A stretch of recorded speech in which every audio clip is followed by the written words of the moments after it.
Assalomu alaykum hurmatli kuzatuvchilarimiz. Bog'ot aka-uka avtosavdo kanali obunachilari, bugun 2025-yil 23-dekabr navbatdagi savdomiz.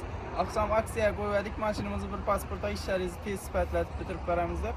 Mashinamiz Bog'otda sotildi. Shu aytgandek bir pasportda egalarni bitirib taqlab beryapmiz. Mashina ikkilamchi kredit asosida sotildi. Mashinamiz 19-yilda ishlab chiqarilgan, yumshoq balon, metan gazlar, chexol, polik tayyor edi mashinamiz.